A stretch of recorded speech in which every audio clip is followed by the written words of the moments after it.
So almost every day, we're exposed to the success of public figures, either on the news or simply with friends. We've all seen the billionaires on the news and whatnot, lavish in their success. But the thing is, we really don't look at their success, but rather we look at how they achieved that success, what kind of road they took, that they were just once ordinary people, but now they're public figures that are models to everyday citizens. Um, And here's an experience I had recently. Although it was a pretty small event, it had a very big impact on me on the face of success. And so every year, my city holds this annual district orchestra, which is open to all middle schoolers. And so November was when the auditions were held, and I've been playing the violin since I was in fifth grade. So I thought I had the skills necessary to become the first chair. And so I set my goal to become the concert master, which is a very tough goal. And so I decided to devote myself in it. And in September, I started practicing just intensely on these 5 lines of music, which is just 5 lines of, say, shifting, vibrato, and very fancy stuff that took takes a lot of practice to even just play without a mistake. And so on October, I started practicing about an hour, and that became about an hour and a half throughout almost the end of it. And during November, when the auditions were held, I was very ready for my audition, and I thought that I was obviously going to be the first chair because I was so confident in myself. And soon my number was called at the audition, and I found myself standing at the music stand, which when all the notes seemed foreign to me and everything just my mind was just a blank space. Nevertheless, I pushed through and I played, still feeling confident because I was just so sure of my abilities. And come that afternoon, I was buzzing with anticipation and for the good news. And so when my orchestra teacher emailed me, I was, of course, so confident. And I skimmed through the rest of the email until I found the number, which turned out to be 2 numbers. And it turned out I got 59th place in about 200 kids in the audition. And I was frankly 58 more than what I've wanted, but the only emotion that I felt was disbelief. But most of all, I felt like a failure, and all my prior enthusiasm was zapped out of me. Once I got the actual concert music, I couldn't bring myself to practice because I was so demotivated. And come the rehearsal day, and I remember sitting down on my chair feeling disconnected from everything. I felt out of place. I didn't know anyone in that orchestra, and I was so antisocial to talk to anyone. But that was until the loneliness caught up with me, and I looked over to my stand partner and I asked her what school she went to. And that question led to more questions, and that led to an entire conversation.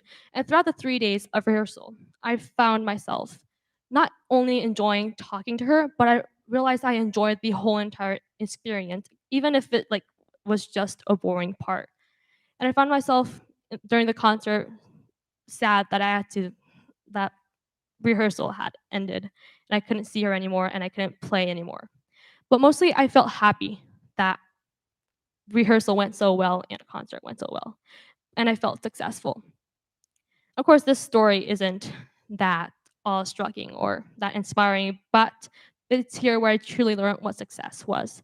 I always viewed success as something you had when you had bucket loads of money or when you beat everyone else in your competition.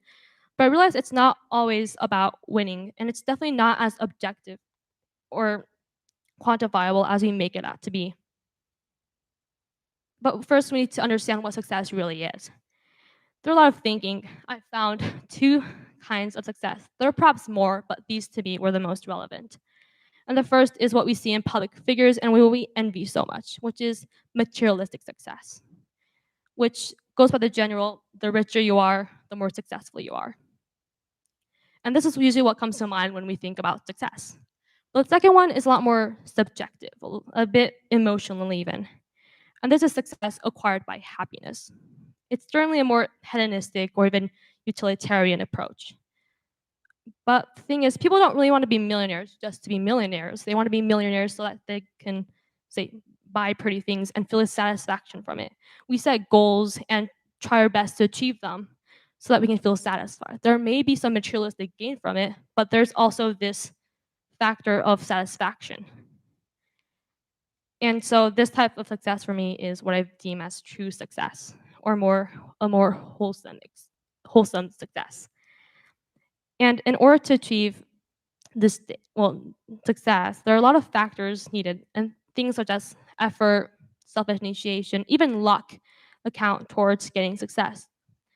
However, I found that for me, there's this one key factor in play, which is to make the most out of it, to be flexible.